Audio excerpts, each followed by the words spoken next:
Yay, we made it. Welcome to my very first episode of Mind to Soul. My name is Olai Boda, and I will be your host. I will be your collaborator. I will be your thought challenger. I want to thank you for trusting me with yourself, and I thank you for spending time and space with me today. I am so grateful and I am so glad you're here. This podcast is about bridging the mind and the soul, exploring how our inner world shapes our outer world. Most of the time, our inner thoughts create our inner world. And when they're so full of error, it affects what our outer world looks like. Your thoughts really create your world view. It creates how you exist in the world. It creates how you navigate the world. It creates how you interact with people. It creates your identity in the world. For our debut, it feels only right for me to start with the foundation of everything as we explore together self-awareness. Because without it, growth is almost impossible. But with it, we gain clarity, freedom, and connection. What is self-awareness? What is it? For every time you've heard the word self-awareness, what pops into your head? I think from just experiences and interaction with many people, which I've gotten an opportunity to do every day more than most, I realized that self-awareness has become so overused. Self-awareness is more than just knowing what you like or you dislike. Because a lot of the time when you hear self-awareness, you're hearing, what is it I like? What is it I don't like? It's more than that. It's the ability to observe yourself, your thoughts, your emotions, your habit, your triggers, your trauma, the way you judge others, the way you judge yourself. It's holding up a mirror to your inner world and asking, why do I think the way I do? Why do I react the way I do? What pattern do I keep repeating in my life? When you cultivate self-awareness, we begin to understand the difference between who we truly are and the stories we have picked up along the line. How has my experiences in life changed the way I think? How has my experiences in life changed the way I interact with someone? Let me tell you a little story. I once had an opportunity to share some space with a person. In that conversation, I realized that this person is not self-aware. They understand their identity, don't get me wrong. I realized quickly that this person is confusing those identity as being self-aware. It was so interesting. This person started by telling me anything that they are and everything that they've done in life. And I would ask them questions challenging self-awareness, and they were so confused.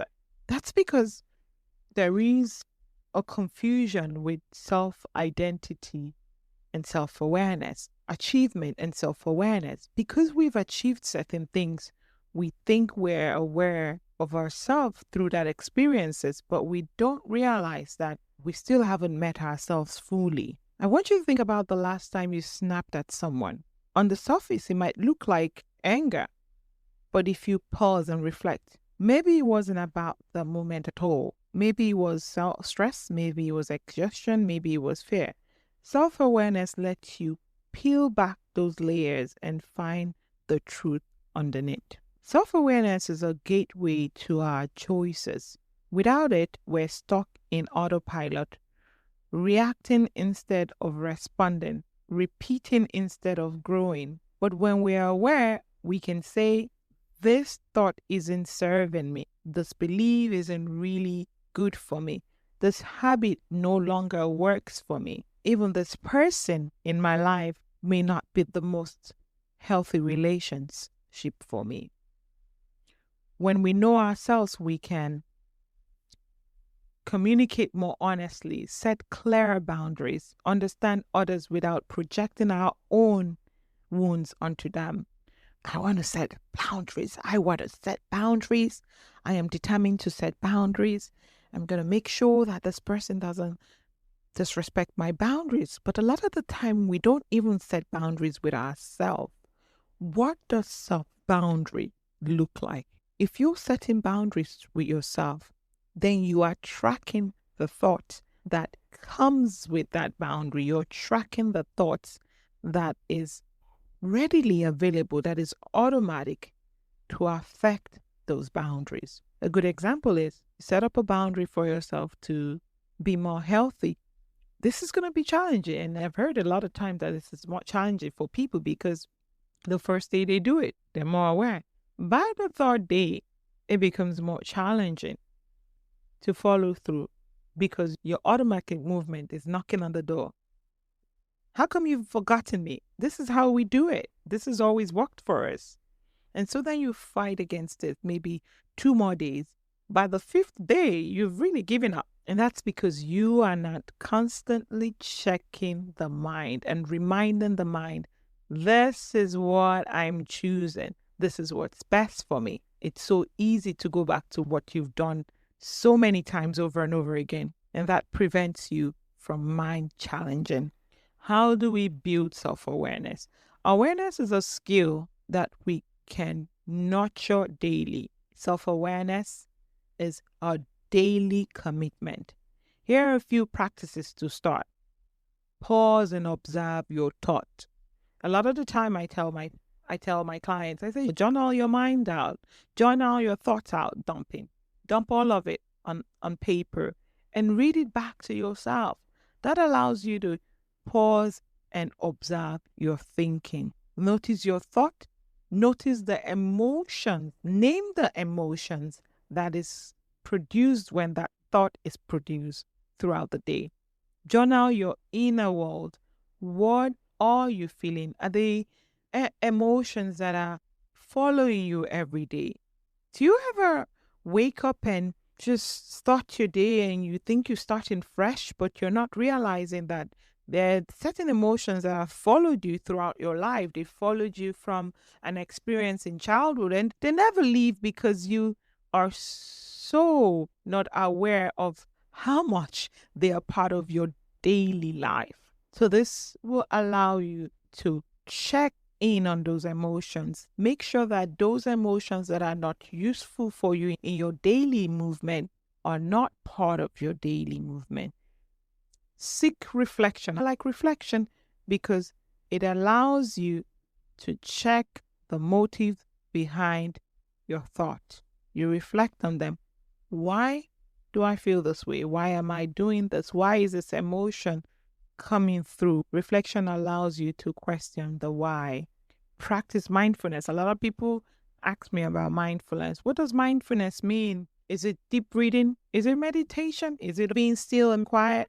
All of those are mindfulness. They are tools to encourage mindfulness, but mindfulness can only be achieved when you are in tune with your thinking patterns. You can be still, but you can then be done with 10 minutes or 20 minutes of 1 hour of meditation and still remain the same because you were just quiet. You didn't really process or reprocess your thinking. I remember when I first started journaling, I thought it was about just documenting my day and just writing out what I've gone through throughout the day. But then I started realizing that it became a conversation with myself. I really started noticing that the more I journaled, the more I'm able to dialogue with myself. Through my dialogue with myself, I started noticing how often I wrote, I'm tired, how often I wrote, I'm not doing well, how often I wrote, I am behind.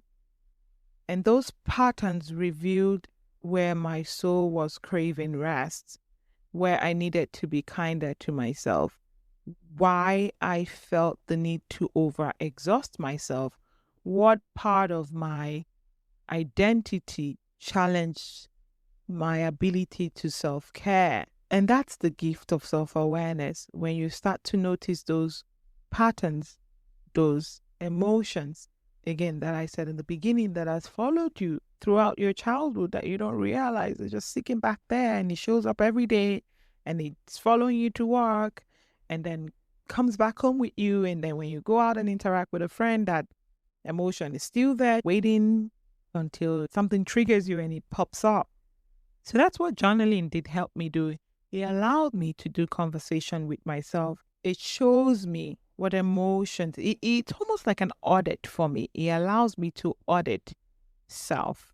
What is the area in your life where you feel like you're in autopilot, where you feel like you have let the mind run you?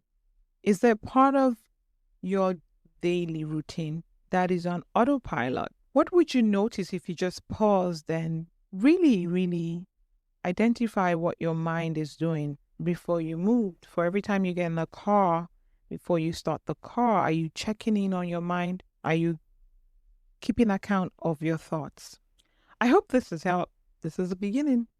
I want to thank you for being part of this very first episode of Mind to Soul. I hope you carry this today and start a conversation with yourself like you've not done before. I hope this inspires you to look inward and see what your inner world is doing that is affecting your outer world. I hope this conversation has sparked curiosity and kindness in you to be kind to yourself, to be curious about yourself. I hope this episode has challenged you to reintroduce yourself to yourself, especially in your thinking. This is just the beginning of our journey. Our journey together will be a journey that changes your habitual movement, a journey from mind to soul. Until next time, be gentle with your thoughts and be tender to your heart. Remember, awareness is power, and power is freedom.